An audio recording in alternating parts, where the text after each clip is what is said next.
Hello, midlifers. It's Maria Allen, your midlife fulfillment coach, and I'm coming to you again on a Wednesday to help you strengthen your moxie muscle. And that's the muscle that's going to help give you the courage to go for it. So I was looking through some things today, and I happened to find an article that I had saved about the 5 love languages. And it came to me, it just seemed to slip in my hands, and I realized that the universe wanted me to share this information with you. And I find it fascinating, and I find it as an awesome relationship tool and communication tool with others, whether it's relatives, friends, and also with yourself. So the premise behind it, for those who had not heard of it or really not delved into it, is that there are 5 different love languages, and everybody has their own priority love language.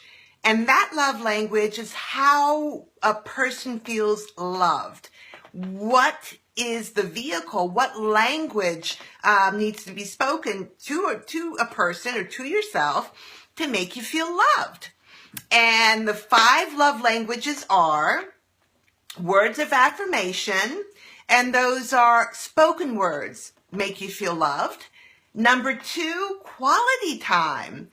And that's things like doing things with another person, running errands together, whatever the case may be. But spending time together is a love language that makes you feel like you're being loved, quality time. The third one is receiving gifts. There are a lot of people who feel loved when they are receiving gifts and also giving gifts. And remembering special occasions by documenting them with gifts makes them feel like they are loved or showing love. The fourth is acts of service. And if you have somebody who is helping you with household chores or doing things for you, making a checklist for you, and your language is acts of service, then they are showing you by those actions that they love you. And that's how you're receiving it. And the last one is physical touch. And I know for a lot of us midlife women, we love physical touch. Just a way of affirmation that we are valuable, that we are beautiful, that we are sexy. Physical touch lets us know that we are loved and that we are valued. And of course that goes from sexual intimacy all the way up to hugs, to holding hands, whatever that might be. So a quiz, there was a link for a quiz on this article that I had. So I went in and took the quiz to find out what my love language was.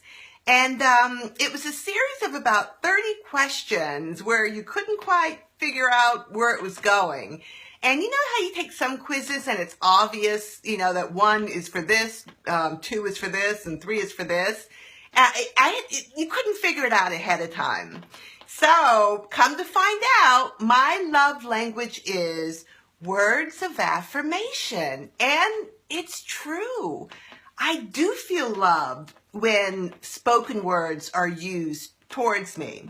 And the actions, and I'm reading my little graph here, the actions that somebody can use if they have a love language like me, words of affirmation, the actions that can be used to me, for me, to make me feel loved are written cards and letters. And I enjoy communicating with encouraging words, compliments, and affirming my spirit. And since my love language is words of affirmation, one thing I should avoid is emotionally harsh words and undue criticism. So going through them all, I can see myself being one who has a love language of affirmation, but I can also see myself being one who would like quality time as my love language. So I guess words of affirmation would be first and quality time second. So I find this really interesting because if you are in a situation, midlifers, where you don't feel like you're being loved in a way that you can receive it, don't wait until the other person is able to give you that love. Give it to yourself. I mean, if you're somebody like me who likes words of affirmations, if I didn't have somebody in my life that was filling up my love cup that way and made me feel loved, then I would love myself through spoken words, through beautiful poetry and stories that took me, to different travels and made me feel alive, made my soul feel alive, and touched my spirit.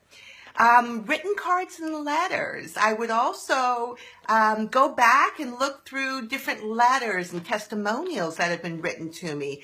And that's a way that would make me feel loved.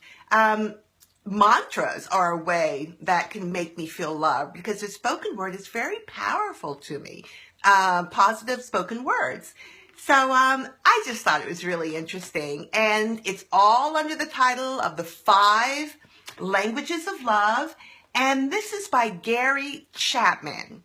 So if you're interested and you get a chance, go on Gary Chapman's website, The 5 Languages of Love, and take their free quiz and find out what your love language is. And midlifers, do not wait to have somebody show you that they love you. Show it to yourself. You don't need to wait for anybody else. If you're not receiving it, show it to yourself. Find out your love language and then start including the actions that is recommended through the feed out that you get about your love language, and feed yourself, love yourself, nurture yourself, fuel yourself. Why not? You're Superwoman. You've got superpowers, and one of the superpowers is being able to love yourself in a way that nurtures and fills you up. So, if you find it interesting, write some comments in our private Facebook group, and also let me know if you've heard of this before, if you've taken the quiz, what your language is, and just give me your thoughts. So, midlifers, take care. Thanks for joining me, and I'll see you again next Wednesday. Bye-bye.